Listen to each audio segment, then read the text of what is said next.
Denmark. You can catch me on Twitter at the Twitter handle right there at the bottom at Dylan_Denmark with a Gator victory over the Tennessee Volunteers. So the final score was 38-14. It looked like it was going to be a little bit of a game. Good Lord, I can't talk right now. A little bit of a game in the first half. But Tennessee outplayed them in the first half, but Florida still held the lead 17-14. And as always, guys, please bring your comments, questions, anything surrounding the Florida Gators and what happened tonight. As we're live right now at the Voice of College Football at the Gator channel and also the SEC channel. Make sure we're subscribing to both channels.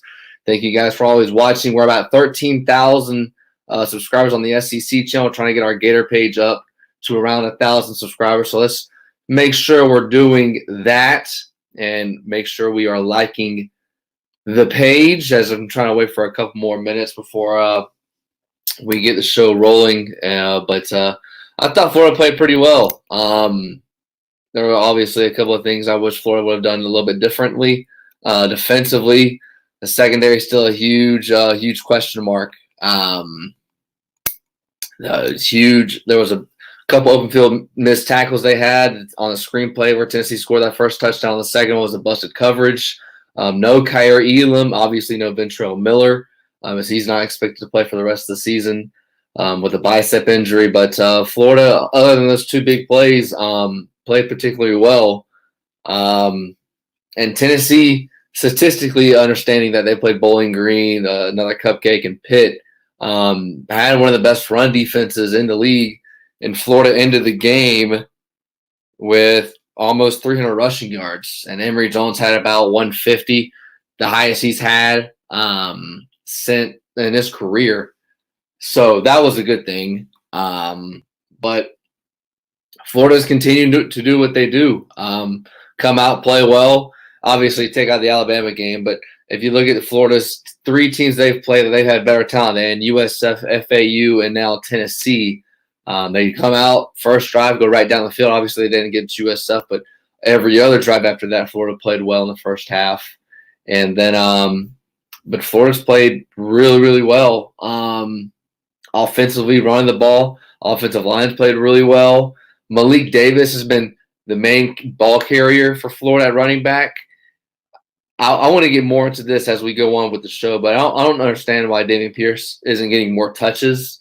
Naquan Wright's getting in the mix as well, but I wish the ball was given more to Dameon Pierce. He seems more of a better runner, as not to take away from what Malik Davis, but I wish Dameon Pierce would get the ball more. And then Copeland, he played particularly well. Him and Xavier Henderson.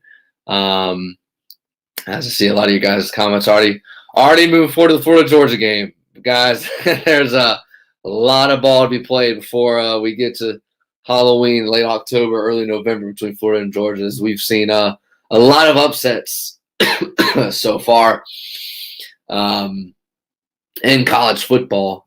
As if you're just joining us, this is the Gators Final Report. I am Dylan Denmark. You can catch me at Dylan_Denmark on Twitter. You can catch all my content there. My podcast On the Mark with Denmark, as I've tried to get you some guys content this week. I've posted a part of the Terry Norvell interview I did on the SEC channel. I meant to post on the Gator channel, but last week I've talked to Pat Dooley, Shane Matthews, as we have a preview of the Alabama game last week, and I'd like to continue to do that again coming up this next week. Let's see. A couple of you guys are still hopping in, so let's get to it. Florida pretty much outplayed Tennessee throughout the game. Florida had more first downs. Total yards, again, reached 505 yards. I saw the stat late in the game. Dan Mullins had 14 games with 500 yards, and it hasn't been anywhere close in the previous 10 years, pretty much after Urban Meyer left. Rushing yards, Florida outrushed Tennessee 283 to 148. Penalties, Tennessee could not get out of their way with penalties. They had 85 yards to Florida's 43. Florida turned it over once on that Copeland fumble right before the end of the first half, and time of possession was dominated by Florida again, 35 minutes to Tennessee's I think it was 25. This is 23 right here, but Tennessee got the final minute. But Florida played really, really well. Obviously ran the ball effectively. Emory Jones had a career high in rushing yards, right at 150, I think it was. Let me pull up his final stat. I know it was at 140 at one point in time. He threw for 209, ran for 144 on 15 carries. His longest rush was 49 yards. Pierce had 62, Davis had 45, and Naquan Wright had 32 rushing yards. The leading receiver was Justin Shorter with 54. And then Rick Wells, who got a touchdown, second touchdown in his career. The first one came against FAU. 4 catches for 39 yards. Copeland had 32. Henderson had 36. Gamble had 29. So that was good for Florida to spread the ball around and continue using the tight end. Something they didn't do the first 2 games. They did against Alabama, and getting Copeland involved as well. As guys, if you're just not hopping in, this is the Gators final report at the Voice of College Football. We're live at the Gator channel and the SEC channel. If you guys are still hopping in, drop any questions or comments you got on the Gator page. I know there's a lot of comments on the Gator on the Florida-Georgia game, which is still 6 to 7 weeks away. But there's still a lot of football to be played between now and then. Florida plays Kentucky next week, and then they play Vandy at home before they take a month break from the swamp. But I'm trying to see a couple of your guys' comments. But Emory Jones played really, really well. I'm not a person to ticky-tack. Anthony Richardson didn't play. I didn't expect him to play, even though Dan Mullen said I think he said during the week that he's getting healthier.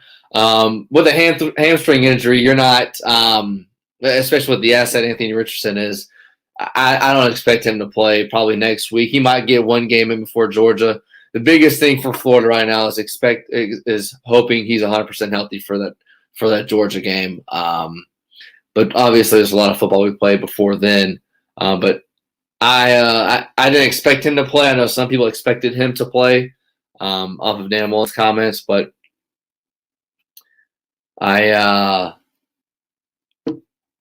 didn't think he was going to play. Emory Jones was going to get most of the snaps, and then you feather in a lot of the running backs. But let's see here. Florida started the game, went right down the field with a touchdown pretty easily with 66-yard drive, and then they let it up with a field goal. It was a 45-yard drive, and then they went punt, touchdown, and that third touchdown was from, I think, Naquan Wright. But Florida seems like their first 2 games, FAU, USF, they get out to a good start, and then they get to this part where they kind of sputter, whether it be a turnover, whether it be a 3-and-out and a punt. And again, too, I think Dan Mullen kind of knows that he can fill out his opponent. And then you saw what they did. Florida ran the ball a lot, and then what did they do the second half? They didn't ever throw over the top at all in the first half. What did they do? They went right over the top. They went to Copeland. They went to trying to think they went 2 deep plays. Let's see. One was a shorter. One was to Gamble, and then they did the double pass with Whittemore to Gamble, which was pretty cool to see. I think that was same play that Dan Mullen pulled out against Mississippi State when Kadarius Toney threw the ball. I forget who it was in that game in his first season, 2018. But Florida went straight in the second half, dominated the third quarter, was 17-14. They quickly made it 31-14. Florida, the biggest thing, they covered the spread. Florida, it was 38-14. The spread was like right around 20 from what the last check I had. The final score was obviously 38-14, so they covered with 24. As you all know, if you're a betting man or a woman, good teams win and great teams cover. And Tennessee was throwing the ball in the end zone to not get the spread. And Florida was only covered spread once against Alabama, which was last week. They didn't cover spread at all against USF or FAU. Guys, continue to drop your comments